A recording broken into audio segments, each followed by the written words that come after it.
What's up, guys? CJ here, and welcome back to another all-new episode of Hybrid TV, where we break down all of the big news going down on the small screen. I'm joined, as always, by Tim. How's it going, everyone? And nobody else, because Will had other things to do today. Production on Star Trek Discovery Season 2 has finally begun. It's now underway. In Toronto, they're filming the premiere episode. This has been confirmed by basically everybody on the cast. I mean, Doug Jones tweeted out him getting ready for to get back in the Saru suit. Jonathan Frakes, who's directing the second episode of this new season, which we'll talk about in a second, confirmed it as well. And of course, the Star Trek writers' room themselves on Twitter confirmed it as well. This kind of is really interesting because this was followed up with some interesting reports about Season 2. Now, of course, Season 1 ended on a little bit of a cliffhanger with the arrival of the Enterprise, and this begged a lot of questions. We now know that Anson Mount has been cast as Christopher Pike, the captain of the Enterprise at that time, and the interesting foible that the show was going to, have basically present us with, I guess, is that Spock is also, at this point, the first officer of the Enterprise. And this begged the question... He was the second officer under Pike. Sorry, second officer, yeah. Science officer. Number one was the first officer. You're right. So he was the science officer under Pike, so the second officer. And it's kind of an interesting thing because this now presents you with the question that, of course, Star Wars is being faced with now with Carrie Fisher. What do you do with this role? Do you attempt to recast and potentially anger people? Do you do a CGI thing, which a lot of people feel is a violation? I mean, they've already recasted Spock in the last 10 years. I don't get why recasting him again is that big an issue.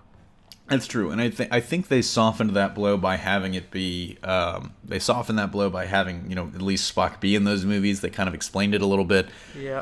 It's kind of one of those things where there are still people angry about Quinto. I thought he did a pretty good job. Yeah. But... to me, it's one of those things where I wouldn't want them to CG, recreate him in CG, but the big headline here is that Spock will be in Season 2 of Discovery. He's going to specifically appear in Episode 2, which is directed by Jonathan Frakes. But it's actually not going to be what you think, because he's going to appear in flashbacks, which are also going to feature a flashback young Michael Burnham. So we're kind of going to get some explanation of those two and potentially their young rivalry as the actual son of Sarek and Amanda and the adopted daughter of Sarek and Amanda. So potentially handling some problems there. Well, Tim, you kind of addressed it just a second ago. What path do you think they should take with Spock? Because I think leaving him out of this episode, including the Enterprise, but leaving him out is honestly probably just going to piss off the fans more. Well, I think what I was going for talking about last week when we talked about whether or not Spock would be on the show after he talked about the Anson Mount announcement.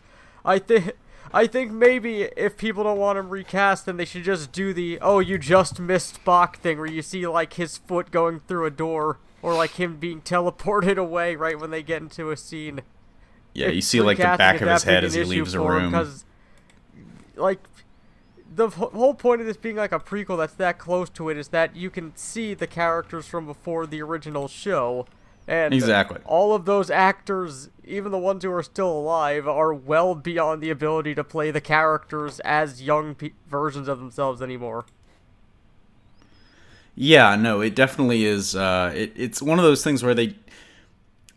So my thing is, I get that. I get the idea, the prequel aspect of it. You could cast another actor, and it's this person that would become Leonard Nimoy, I guess. I think the big stumbling block for them, and potentially for some fans, is that we saw Pike in the original pilot, which obviously is no longer really a thing, but we saw him in the original pilot for the show, and Spock was also there. He looked a little bit different than he would look later on when they did the second pilot, but... Right. It was still Leonard Nimoy, so it's one of those things where I feel like because we've seen what Spock is supposed to look like in that era, and he still looks like Leonard Nimoy, it's going to be a hard sell. I think that you can find someone who looks like Leonard Nimoy enough to be able to do this, because Anson Mount looks like the original guy who played Pike. He does, and I love that. Yeah. So that's the biggest thing for me, is if you find a guy that looks like him, be a stand-in. I don't want to see somebody try and replace Leonard Nimoy on screen. I just want to see, if he's there, I want to see him. I don't want us to shy away from that fact or try and alter history some way. Yeah. I would rather see him. Cast the best person to play Spock if he does well enough. Like, there will always be diehard people who are upset with anyone beyond the original, but if he does well enough, then he should be able to stand on his own. Like, a lot of people like Quinto, even though a lot of people don't like the fact that he got recast. No, I agree, and I think Quinto did as good a job as could be expected. I think he managed to, I would say, capture the spirit of it, if not really be as good as I don't think he held a candle to Nimoy, but again, it's because that's a tough task. That's a tall task for anybody. I would be fine with them getting Quinto back, honestly, if they if he would agree to be in like one episode.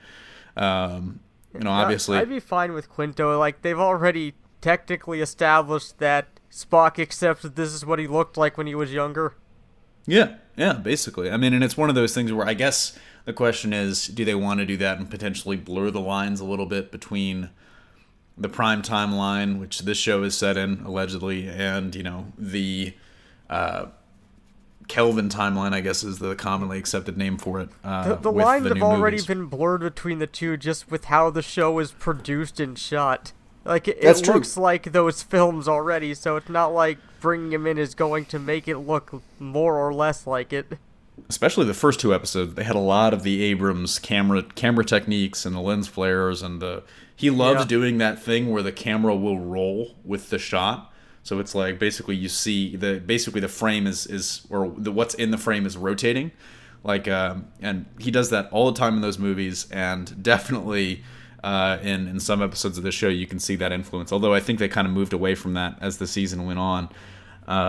But I'll definitely be interested to see what route they take here. I hope flashback Spock is the only... I think people listening to this are going to get the wrong idea. I want to see Spock. I don't want to just see flashback young Spock. I do want to see that, but I want to see Spock there. Like, I imagine that if we're going to see... Well, we know Pike's in episode 2 because Jonathan Frakes confirmed that, but if he's going to be in episode 1, I'd imagine that Spock would be there to initiate the flashback we see in, like, episode 2, because otherwise it feels random.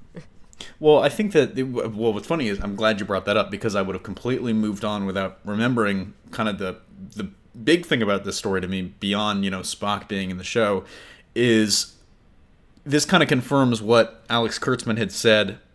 He hadn't out and out confirmed this, but his comment made it seem this way. I guess that's a weird way to describe it, but this does confirm that the Enterprise will play a role over multiple episodes in season 2. So it's going to have to be in episode 1, unless they're like, oh, the Enterprise's comms are down, they're going this way, we're just going to go the other way and maybe meet up with them later. Like, they have to address that in episode 1. They have to address the Enterprise and the Discovery meeting. Frakes saying that Pike and Spock are going to be in episode 2 kind of confirms that it's not just going to be a one-off episode thing to bring the fans in for the pilot. It's actually going to be part of a storyline. So that's a big thing for me. I'm really glad to hear that it's not just going to be a one-off, Yeah. But again, I am very interested to see how they use this, how they tie this in.